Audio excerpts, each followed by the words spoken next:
Hi friends, இப்போ நம்ம என்ன பார்க்குறோம் இந்த வீடியோவில் அப்படின்னா ரேஸ்மிகா சில்க் அப்படின்னு ஒரு நியூ வெரைட்டி வந்திருக்குங்க. நல்ல பட்ஜெட் ஃப்ரெண்ட்லி ப்ரைஸில் உங்களுக்கு அட்டகாசமான சாரீஸு ரொம்ப சூப்பராக இருக்கும். ஆஃபீஸ் வியர்க்கு ரொம்ப யூஸ்ஃபுல்லாக இருக்கும். டெய்லி ஜாப் போகிற லேடிஸ்க்கு ரொம்ப கன்வீனியண்ட்டாக இருக்கும். லைட் வெயிட் நார்மல் வாஷ் ரேஸ்மிகா சில்க் சாரீஸ். ஓகேங்களா? பெரிய வீடியோவில் எல்லா சாரியும் ஓப்பன் பண்ணி காட்டுறோம். ஸோ இந்த வீடியோலேயே கீழே வந்து ஒரு வீடியோ சிம்பிள் இருக்கும்.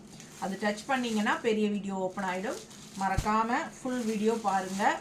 அண்ட் ஆல்சோ கண்டிப்பாக மறக்காமல் லைக்ஸ் கொடுத்துருங்க. அண்ட் ஃப்ரெண்ட்ஸ் அண்ட் ரிலேட்டிவ்ஸ் எல்லாத்துக்குமே ஷேர் பண்ணுங்கள் நம்ம வீடியோவை. ஓகேங்களா? ஸோ ஃபாஸ்ட்டாக புக் பண்ணுங்கள். அழகு கலெக்ஷன்ஸ் ரெகுலர் யூஸ்க்கு சூப்பராக இருக்கும். நார்மல் வாஷ் பண்ணிக்கலாம். எல்லாருக்கும் ரொம்ப கம்ஃபர்டபுளான சாரீ இது. பட்டாசான கலெக்ஷன் ரேஸ்மிகா சில்க்ஸ். நிறைய வெரைட்டிஸ் இருக்குது. எல்லாமே பெரிய வீடியோவில் பார்க்கலாம். சின்ன வீடியோவில் ஃபுல்லாக எல்லாமே காட்ட முடியும்னு தோணலை. ஓகேங்களா? ஸோ முடிஞ்ச வரைக்கும் ஃபாஸ்ட்